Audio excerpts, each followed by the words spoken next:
Pour mettre un terme définitif aux guerres, la seule issue est de développer l'art de la rencontre. On peut toujours rêver. Vous êtes dans Backstage. Bonjour.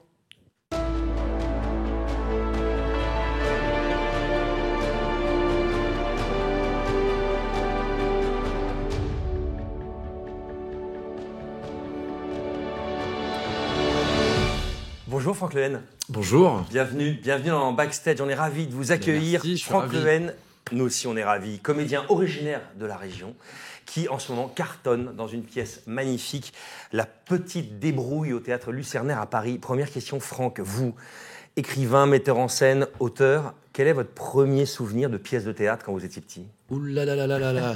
Premier souvenir de pièce de théâtre, moi j'avais mes parents qui m'amenaient souvent à Paris, à la capitale, chaque Noël pour voir mes grands-parents, et je me rappelle d'avoir vu Bakri Jaoui dans Cuisine et Dépendance, ouais. Et que ça m'a un peu marqué, ouais. Ça c'est une belle leçon de théâtre quand voilà, et je me rappelle, on avait trouvé que des strapontins et tout, mais on était super contents et j'avais été ravi de voir cette pièce, et c'est un premier souvenir. Ouais. Ah ouais, donc longtemps après, quelque part, ça a peut-être aussi marqué l'acteur que vous êtes aujourd'hui. Oui, mais je viens d'un petit village donc qui s'appelle Pompignac, et j'ai fait mes premières armes là-bas dans une compagnie amateur qui s'appelait le Goût de Folie, ou je ne sais. Et voilà, donc c'est plutôt à Pompignac que j'ai commencé vraiment le théâtre, en voyant justement des gens du village faire chaque année un spectacle. Je me dis mais c'est pas possible, tout le monde les applaudit, ils rigolent sur scène, et puis en plus apparemment on peut être payé à un moment donné pour faire ça. Il paraît. Et donc Pompignac, c'est vos premiers pas à vous, sur des petites scènes, avec les gens du village, et voilà, dans la c'est salle. ça. J'ai vu les gens faire une année, j'ai vu un spectacle, le lendemain, l'année d'après, mon père m'a inscrit là-dedans dans la troupe. C'est génial. C'est ça. Et après j'ai fait des études de théâtre plus sérieusement, parce que mon père m'a dit si tu vas apprendre la musique, tu apprends le solfège, tu apprends le théâtre, tu apprends le théâtre. Bon, exactement. Donc, j'ai fait ça, j'ai eu ma licence à Bordeaux, voilà, Talence, Bordeaux 3. Et puis un jour, comme dans la chanson d'Aznavour, vous prenez votre petite valise et vous montez à Paris. À la capitale. Et vous y êtes depuis pas mal d'années. Ouais. La Petite Débrouille, on va voir un extrait dans un instant.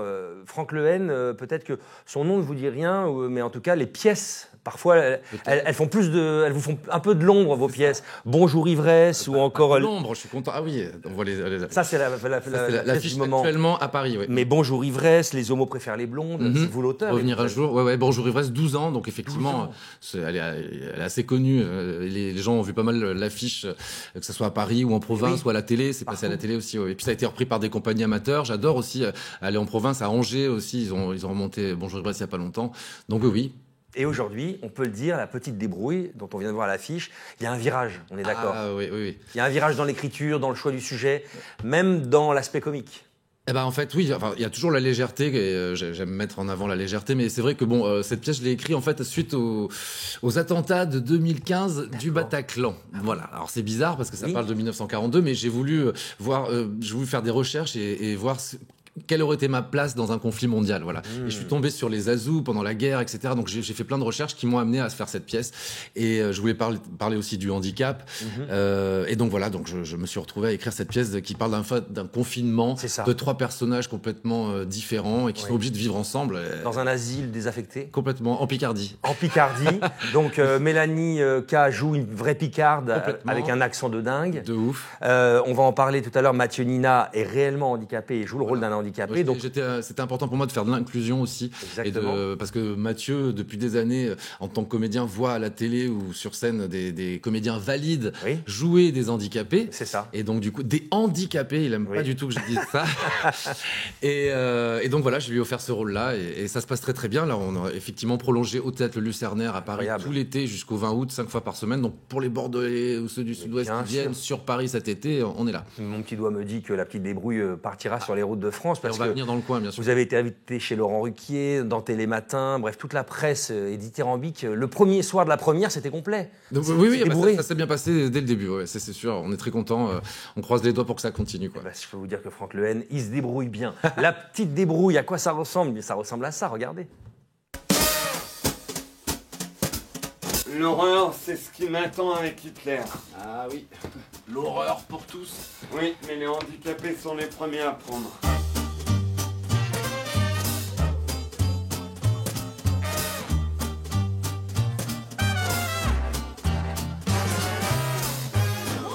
Mathieu, c'est un déserteur. Je suis un zazou en fuite et j'emmerde cette guerre, voilà. Comment tu fais, toi, pour jamais te faire contrôler, là?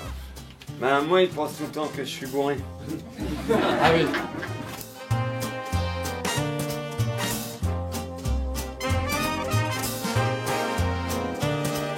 Moi, j'avais jamais vu de juif avant la guerre.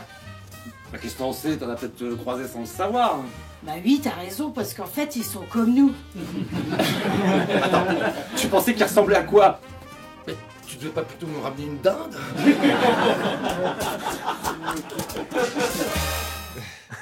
La petite débrouille, c'est du Franck Lehen dans le texte et vous jouez aussi donc ce Zazou qui en plus est homosexuel, donc en 1942. Bon, c'est un peu compliqué. En fait, j'ai voulu mettre en avant trois êtres qui sont en général invisibles historiquement quand on raconte la Seconde Guerre mondiale. Où étaient les handicapés? Où étaient les homos? Alors on le sait pour certains, mais voilà, c'est vrai que j'ai voulu montrer le quotidien de trois êtres que je ne vois jamais dans les livres d'histoire. Exactement. On le voit bien dans cet extrait. Vous arrivez à faire rire sur ces sujets toujours touchy, faire rire sur les juifs. C'est un peu ma grande vadrouille à moi. Oui, d'ailleurs, il y a un clin d'œil un peu dans l'affiche. Un gros clin d'œil. Bourvil de Funès quand il le porte sur ses épaules. C'est ça, puis ça me plaisait aussi que le valide soit sur les épaules du handicapé, puisqu'en plus je suis blessé au début de la pièce, donc c'est moi l'handicapé finalement au début de la pièce. Exactement. Et oui, c'est la grande vadrouille, c'est ma référence. Ça parle de la guerre, mais c'est quand même léger aussi, ça parle quand même de sujets profonds, etc. Oui. Donc voilà, c'est... Oui, pardon. Comment on fait, Franck, quand quand on écrit une pièce et qu'on sait qu'on aborde tous ces sujets touchy en avançant dans l'écriture? On fait beaucoup de recherches. Ouais, voilà. Déjà, on fait beaucoup de recherches. On fait même relire par des historiens. Ah, très bien. Évidemment. Beaucoup de recherches. Et c'est ces recherches-là qui donnent les idées aussi. Et en même temps, c'est un peu le scénario de ma pièce. C'est la guerre. Ça commence en 42, ça finit en 45. Donc, je dois suivre un scénario assez précis avec des événements. Voilà. Et puis surtout, je le vois aussi avec le public qui vient parce qu'il y a beaucoup d'ados qui viennent et qui sont très intéressés par cette période, etc. Donc, je veux surtout pas me planter et que quand ils viennent voir, c'est un peu des révisions, quoi. Oui, c'est intéressant parce qu'en plus on est dans les commémorations jusqu'au cou en ce moment. 2023, là pendant 2 ans, on va faire les commémorations de 43, 44, 45. Donc les élèves qui apprennent ça en cours, il faut que la pièce soit assez proche quand même. Voilà, et puis il faut que ça soit crédible. Et puis surtout, il y a un parallèle avec ce qui se passe aujourd'hui, parce que finalement le confinement, les coupures d'électricité, les pénuries, les gens, l'Ukraine, j'ai vu aussi des reportages en Ukraine où des artistes descendent dans le métro pour lire des poèmes à des enfants, etc. C'est des azous, ça aurait été des azous. Voilà. Et Mathieu Nina, incroyable, parce qu'il est réellement handicapé. Voilà. Il a un handicap moteur. Moteur, voilà. Il est tombé dans le coma. Il a surtout tombé d'une échelle petit à 9 ans et est resté dans le coma. Et aujourd'hui, il est juste dinguissime. Il est génial. Voilà. Et en plus, il est aussi, il fait du stand-up. Je l'avais déjà fait jouer dans une pièce qui s'appelle Dernier baiser en 2019. Donc, je suis très content que, effectivement, on ait concrétisé ce projet avec lui. Et lui, j'espère qu'il est content aussi. J'imagine quand même. Oui, je pense. C'est un succès. C'est plein tout le temps au Lucernaire. Ouais. Petite question que je me suis posée en préparant cette émission, Franck Lehen. Comment on sait qu'une pièce est finie? Qu'il faut, ça y est, la confier au public? Maintenant, en plus, elle sort en livre. Vous allez même l'éditer dans un bouquin. Elle sort. Comment on se dit en tant qu'auteur, c'est bon, allez, j'ai mis le point final. Justement, j'ai lu un truc il y a pas longtemps, je sais plus qui a écrit ça, mais que justement, le théâtre, c'est différent de l'écriture parce que ça s'arrête pas quand on arrête d'écrire, puisque c'est du spectacle vivant. Donc, moi, je peux encore changer des répliques demain si je trouve qu'elles sont. Donc, en fait, non, c'est jamais quand c'est vraiment fini. Non. Et en répétition, on coupe. C'est trop long, donc on coupe un passage. Même l'édition qui va sortir en livre, effectivement, peut-être que dans 6 mois, j'aurais changé des choses sur scène. Mais alors, je le faisais plus dans des comédies populaires qui marchent beaucoup sur les blagues, etc. Parce qu'on teste beaucoup devant le public. Mais la petite débrouille, c'est quand même un peu plus comédie dramatique. On peut pas se permettre de changer à ce point-là. Vous écrivez comment? Sur un cahier, sur un ordi, le jour, la nuit? Vous avez des rituels? J'ai toujours écrit je suis entouré de carnets. D'ailleurs, les gens ne m'offrent que ça. Offrez des carnets à Franck Lehen. Soit des peluches ou soit des t-shirts Golden Girls. Très beau. Et très bien aussi. Et alors j'écrivais beaucoup sur des carnets, mais là c'est l'ordinateur maintenant. Alors j'ai beaucoup de notes. J'ai pas de rituel, mais ça peut être la nuit. C'est souvent la nuit parce que je sais que tout le monde dort et personne ne peut me perturber. Donc du coup mon cerveau est vraiment tout seul. Et puis ça peut être pendant 6 mois, puis pendant 6 mois plus rien. Enfin voilà. Je sais qu'il y a des auteurs qui se lèvent tous les matins et qui écrivent et qui jettent. J'aimerais bien faire ça, mais je ne le fais pas. Mais j'écris et je jette, mais je n'ai pas de régularité. On va faire quand même déjà pas mal de pièces à votre actif. Avant de faire une petite pause, Franck Lehen, c'est l'instant cliché. Un cliché que j'ai choisi, que vous allez me commenter.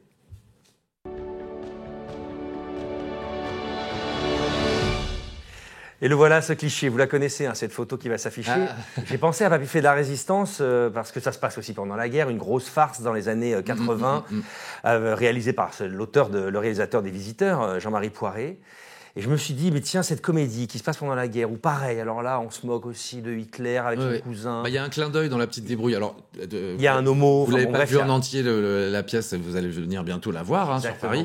Mais en tout cas, il y a une réplique justement où on parle de Pétain et Michel, le personnage joué par Mélanica, est un petit peu pétainiste.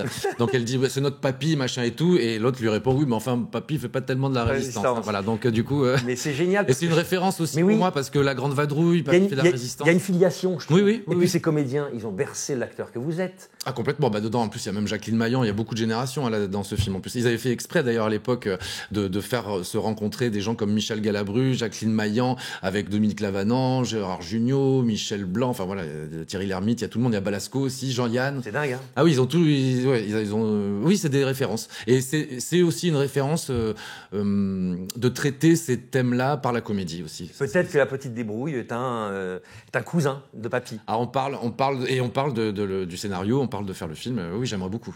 Oh là là. Vous nous invitez sur le tournage. Hein. Donc, vous serez le bienvenu sur ce plateau, c'est quand le film sortira. Franck Lehen est l'invité exceptionnel de Backstage. À tout de suite. J'ai deux amours,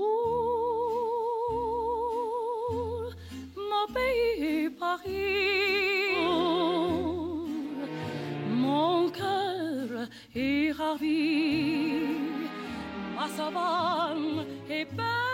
Retour dans Backstage. Cette semaine, nous avons le plaisir de recevoir ce comédien originaire de la région bordelaise, mais qui depuis maintenant longtemps est monté à Paris, telle la chanson d'Aznavour. Il se voyait en haut de l'affiche, c'est le cas en ce moment, avec La Petite Débrouille. Allez voir cette magnifique pièce au théâtre Le Lucernaire qui cartonne, qui est plein, qui se remplit jusqu'à la fin du mois d'août. Et à mon avis, ce n'est que le début, Franck. On espère. Et Franck Lehen, il est prolixe parce qu'il passe sa vie à écrire, à mettre en scène. Il a mis l'idée à la seconde. Et vous avez aussi participé dans la région à l'écriture, à la lecture, sur la base des textes et des archives de cette chanteuse que l'on vient d'entendre. Joséphine Baker, qui avait un château. Alors Joséphine Baker. Elle aimait bien qu'on dise Baker. Ah bah voilà. À la française. Joséphine Baker, qui a vécu ici au château des Milandes, en Dordogne. Oui. Et vous avez eu la chance incroyable. On va voir une photo, on va voir le visuel de ce spectacle.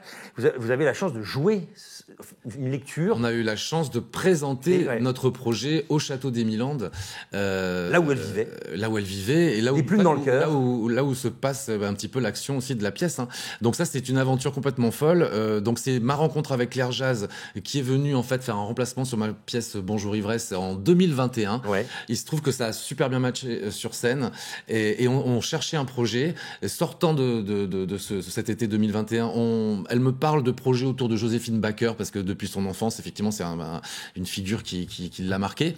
Et moi, je voyais pas ce que je pouvais faire là-dedans, où aurait été ma place. Et on a trouvé cette fameuse phrase dans Wikipédia en 1969. Jean-Claude Brialy tend la main à cette reine du music hall qui est déchue à ce moment-là pour monter un cabaret, La Goulue, à Paris. Et c'est ce qui va faire qu'elle va aller vers la fin de sa vie, vers plein de soleil, vers Monaco, vers l'argent, etc. Exactement. Donc du coup, je dis là, il y a un truc à raconter. Alors un homosexuel avec une dame de plus de 50 ans, noire, dans les années 69, où justement il y a la bascule entre les années 60-70. Enfin, il y avait tellement de choses à raconter qu'on s'est dit mais c'est fou, c'est ça. C'est dingue. On est allé au Château des Milandes pour l'anniversaire l'année dernière de Joséphine Baker. On a rencontré Akio et Marianne, ses enfants. Joséphine Baker, 12 enfants. 12 enfants. Je crois qu'il y en a encore 11 de vivants. Ouais. Et certains d'entre eux ont adoubé votre pièce. Et voilà, c'est ça surtout. Et on leur a annoncé qu'on avait ce projet-là et qu'on aimerait bien faire une lecture. Ils disaient, venez l'année prochaine le faire. Donc pendant un an, on a écrit la pièce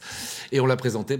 Vous étiez là. J'étais dans la salle. J'ai eu le plaisir de venir assister à ce spectacle. Et au premier rang, il y avait ces enfants. Marianne Baker. Incroyable, qui à la fin s'est levée. Voilà. Moi, je suis allé lui demander après, mais ça vous fait quoi? Et elle m'a dit, c'est troublant. Alors, j'ai retrouvé toute l'ambiance de mon enfant. Elle a même laissé un message sur Facebook. Elle nous a donné l'autorisation de se servir de ça sur l'affiche, la future affiche. C'est la première fois depuis la disparition de sa mère qu'elle passe un joyeux anniversaire. Oh là là. Formidable. Donc aujourd'hui, tout se passe plutôt bien. Et Ouais. dans les beaux projets de Franck Lehen, ça va devenir une pièce que vous êtes en train de monter. Vous passerez sûrement à Bordeaux l'an prochain. Alors, on espère même le monter à Bordeaux courant 2024. Mais ça vous titille un peu, là, le Parisien. Là. On sent que parfois il se dit, bon, et si je revenais en province? La région. En fait, oui,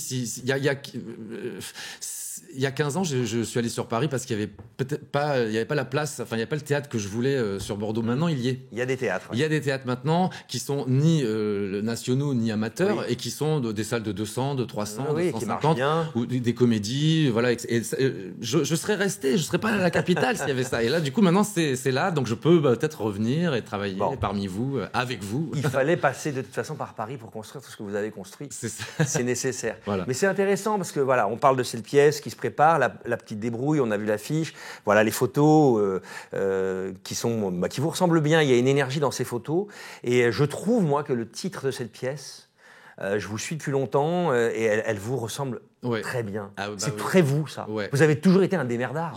Exactement, je suis un artisan. Je suis toujours admiratif des gens qui savent faire des choses de leurs mains. Et moi, je me disais, je suis incapable de faire quoi que ce soit. Moi, quand j'étais petit, j'avais vu un souffleur de verre, je trouve ça magnifique. Des gens qui savent planter des clous, je trouve ça extraordinaire. Et moi, je me dis que je peux, avec mes mains, écrire des choses. Je peux construire. Je peux me donner du boulot. C'est vrai que c'est important pour moi. Et on est d'accord que parfois. La petite débrouille, oui, c'est tout à fait moi. Vous avez monté parfois des spectacles partout en France, parfois avec deux bouts de ficelle. C'est ça. Mais vous croyiez à votre projet. Il faut. Personne ne le fera à votre place. Ouais, c'est ça. Hein. C'est une vraie leçon. Il y a toujours plein de doutes. Là, je rigole, je souris et tout va bien, etc. Mais c'est évidemment très compliqué. Mais il faut croire en soi, c'est sûr. Mais... C'est intéressant. C'est une vraie leçon aussi pour ceux qui veulent se lancer là-dedans. N'attendez pas des autres qui décrochent le téléphone pour vous. Ça, on est bien d'accord. Il y a aussi un aspect intéressant dans la plupart des pièces que vous faites. Vous placez toujours quand même l'existence d'un homo. Oui. Et je me dis qu'un spectateur qui se cherche, un jeune, qui vient vous voir, peut-être que certains vous ont écrit, vous ont parlé, mais... Ah oui, ça, j'adore ça. Merci parce que on a vu un personnage et parfois dans la société, ça aide, ça me permet de parler à mes proches. En l'occurrence, Bonjour Ivresse, qui est une pièce que j'ai jouée pendant 12 ans, dont le personnage principal est homo. J'ai envie de créer un peu des références pour des homos qui peut-être à 14 ans, 15 ans cherchent un petit peu des films, des pièces, etc. Ouais. Et voilà, moi si je pouvais créer au moins ça, et puis être un auteur aussi sur la différence. Donc là, il y a le handicap aussi. Ouais. Je métisse aussi mes castings dernièrement. Des noirs avec des blancs, des arabes, etc. Ouais. Je trouve ça important. Enfin, j'ai l'impression que je me dois au moins de faire ça. Voilà. Des fois, on se sent pas très utile dans cette société. Voilà, je me dis, si je peux au moins être ça, être un auteur sur les différences en général, et mettre en avant des gens qu'on met souvent en second rôle, en arrière-plan. Ouais. Vous savez quoi, vous êtes déjà utile pour une chose, c'est quand même vous faites marrer les gens tous les soirs. Déjà, rien que ça, c'est bien. Depuis des années. Si je peux y arriver, c'est bien ça. Comment on reçoit ce rire? On s'en lasse jamais? Non. Je sais pas, je pose la question. Non. Parfois les acteurs peuvent dire on est en mode... Des fois, ils sont pas tous les soirs, les rires. Oui, donc, quand même. Mais parfois, on pourrait être en mode automatique. Pas au théâtre. Non, pas au théâtre, parce que le public est différent tous les soirs. Donc forcément, il y a quelqu'un qui va tousser, il y a quelqu'un... je crois que vous savez de quoi je parle, de toute façon. Non, mais là, c'est à l'auteur qui parle. Ça change tous les soirs. Évidemment, c'est cette question, mais comment vous faites 12 ans, j'ai joué 12 ans, Bonjour Ivresse. Je joue encore le 9 juillet à Monteux, une date... 12 ans la même pièce. Je le rejoue encore, je vais avoir le même plaisir. Pour la combienième fois? De plus de 2000. J'ai arrêté de compter. C'est dingue. Ouais. 2000 fois. Si on m'avait dit ça, moi, j'ai signé pour 30 dates, donc moi, je suis content. Je vais pas me plaindre. Non, on est bien d'accord. Franck Lehen, on est nombreux à utiliser les réseaux sociaux. Nous faisons des stories pour terminer cette émission. C'est l'instant story, mes petites questions dans vos petites histoires.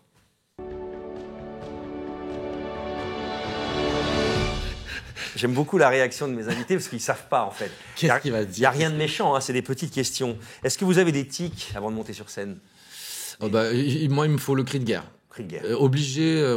Parce que des fois, on peut ne pas se voir pendant toute la journée et puis arriver sur scène et jouer ensemble, il faut quand même qu'on ait une connexion. Donc moi, c'est obligé. La dernière fois que vous avez pleuré? Hier, sur scène. Vous êtes déjà allé dans une synagogue? Non. Ça fait quoi d'avoir sa page Wikipédia? C'est sympa, c'est pas moi qui l'ai créé. Par contre, des fois, je rajoute des trucs. C'est drôle, ça m'a fait rire quand j'ai fait ça. J'ai dit, Franck Lehen a sa page Wikipédia. Vous prenez des vacances cet été? Bah non, je suis au théâtre. Si, peut-être, j'irai peut-être voir Claire Jazz à Marmande. D'accord. Qui habite à Ici Marmande. dans la région. Voilà. Et il écoute quoi dans Et mes parents à Arès. À Arès, on salue papa et maman ici, sur la Gironde. Il écoute quoi dans son casque, Franck Lehen, quand il est dans un train? Bah ça peut être... moi, j'adore Étienne Dao. Dao. Allez, Dao. Bon, en ce moment, ce serait Padam, Kylie Minogue. Ah ouais. et pas Padam de Edith Piaf. Non. Kylie Minogue. Ouais. Non, Dernière c'est question, le truc du moment. Dernière question, si vous n'aviez pas été comédien, vous auriez fait quoi? Bah ça, j'aurais pas pu ne pas être comédien. Non, mais après, je suis pas que comédien, donc créateur. Je suis un créateur, donc j'aurais... Mais non, j'aurais été ça, je peux pas faire... je vois pas ce que j'aurais pu faire d'autre, en fait. Là, je vais poser la question Ça, qui lui arrache son Qu'est-ce cœur. que j'aurais... Non, mais c'est pas possible. C'est comme la chanson « J'aurais voulu être un artiste », je peux pas la chanter. Je suis un artiste. Donc je ne peux pas dire « j'aurais voulu ». Non. Merci Franck Lehen. Merci. À bientôt, salut.